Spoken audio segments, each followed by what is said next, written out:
Silent Hill. Silent Hill 2. It's a game I started playing in my last days of college. I was having finals, exams, and graduation project, so I was very stressed at these days, and there was so much pressure on my shoulders. It felt so heavy. So I needed something to comfort me. I needed somewhere peaceful and quiet. And I decided to play Silent Hill 2 to start playing it. I've always heard about it and how it's great, but I never knew why. And I never knew anything about the story. I find peace at dark places, quiet atmosphere, and Silent Hill has both of these. This game has both of them. So I found myself get back from college, open up my PC and play Silent Hill 2, while disconnecting myself from everyone else, even my friends I used to hang out with on Discord daily. I needed some peace, and this game gave it to me. Although it's too dark game with fucked up aspects. The game starts with James Sunderland going into a public bathroom, looking at the mirror with no emotions at all. His face has shades over and you can't see his expressions, but you know he's looking deeply, he's staring into his own soul. He's looking deeply inside of him, questioning himself and his motives or his presence there. And then he goes out of the bathroom and lean on a fence looking at the foggy down Silent Hill.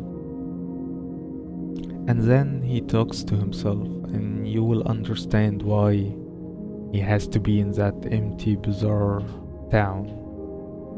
He's looking for his dead wife, Mary.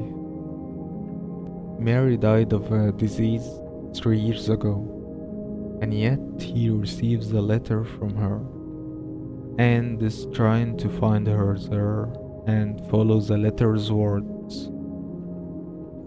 He knows that Mary died 3 years ago, so he's basically following a false hope. What makes him so sure that he can find her? It's just he has nothing else to do, and he's also desperate. Even if it's false hope, he's following it, because that's the only hope he has. He's doing it also because he loved her and he feels so much regret after her death. He goes through that foggy town, walking, searching every corner about Mary and that special place she mentioned in the letter. And James faced many monsters in that town. One that is basically a nurse, a mannequin monster having 2 legs as his top body and other 2 legs as his lower body, a crawler with no arms. It looks like a body bag being sewed in human flesh covering its arms. It's not a pleasant sight. And one of the main enemies of this game is Pyramid Head. You can see that Pyramid Head harms the other monsters and creatures in a very offensive and sexual way. And you're confused, why is he doing that? They should be all monsters, right? But we will get to that later. James meets people on that town that don't make any sense at first. We meet Angela, who's warning James about the town and she's looking for someone else too here. Eddie, who's feeling justice, doing the most wrong things ever. Laura, who is a little girl who seems to know Mary and she spent time with her before her death.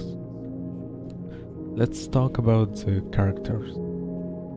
Angela, she is 19 years old, having an appearance of older woman than her own age, and that's because of her trauma of having her father or brother sexually abusing her at a very young age.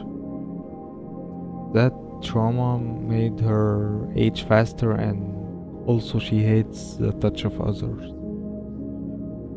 Eddie, who's eating always and literally killing his problems. Anyone who makes fun of his looks, he kills them without a second thought. He even tried to kill James after James told him that what he's doing is wrong and he can't do that. Laura, the little girl, she was a patient at the same hospital as Mary. And from what she saw in Mary, she thought that James left Mary to die. She saw the kindness in Mary, and that's why she hates James so much and never tries to help him, and sometimes she misleads him, leads him to traps. Pyramid Head. Pyramid Head is a physical manifestation of James' guilt over his wife's death, Mary. Pyramid Head haunts him, chases him all over his journey, but it also protects him sometimes. And as you play along through the game, you realize that it guides him to the right track. And then James seeks out the special place Mary mentioned in the letter.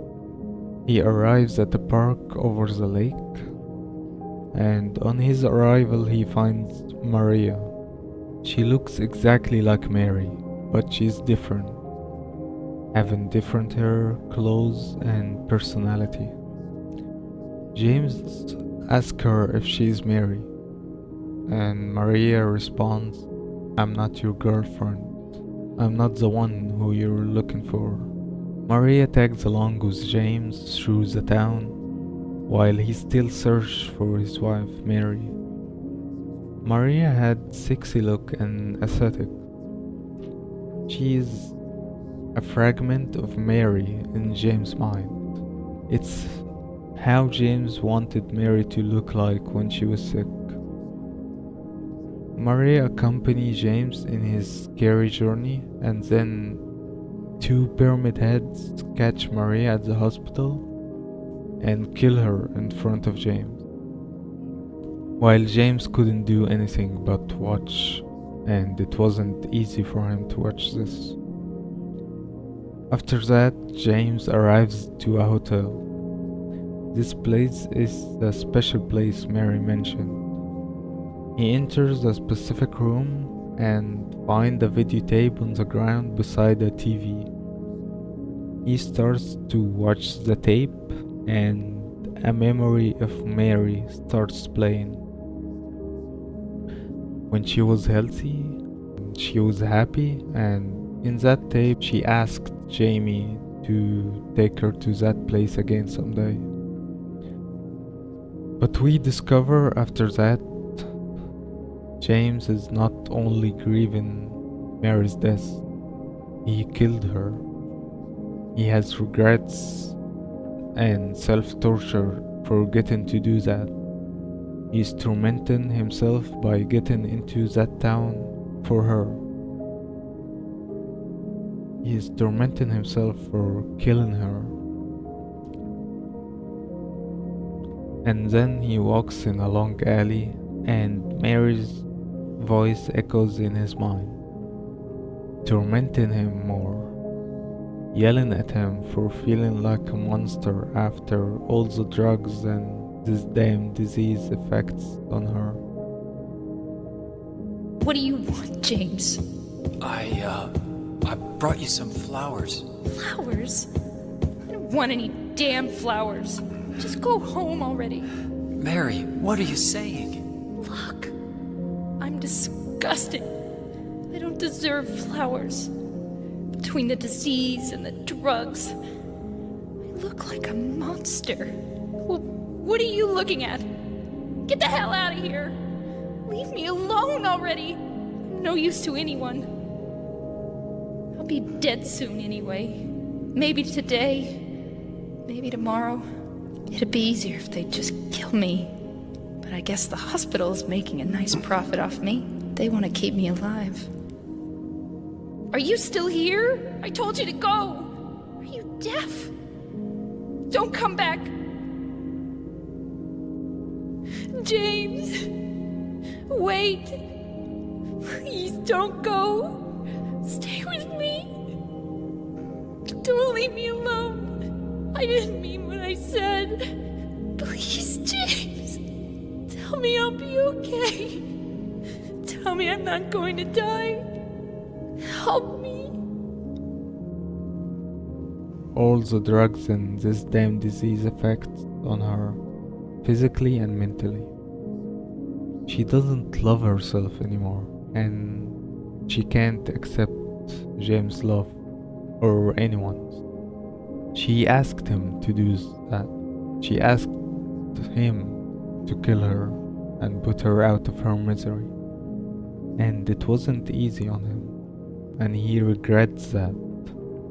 He hates himself for that, forever. At the end of this alley, James finds Mary, lying on bed, sick with her disease. He sits beside her on the bed and she tells him to live his life. And she tells him that he deserves more, he deserves better. And she told him, James, you made me happy. She's glad to have his love in her life. And she wants him to move on from that and live his life happily. She gives him forgiveness to allow him to get through that and heal from that horrible guilt and start a new life, start fresh. She wants him to heal. Because when you think about it, life doesn't stop at someone or a situation. We do. We are the ones who stop ourselves to process our feelings, emotions, and struggles. We need to stop sometimes. There is nothing wrong with that. It's okay to stop. It's okay to stop and look for our Mary to give us a blessing to continue moving on without her. And that's the beauty of Silent Hill. That's why it's my favorite game ever.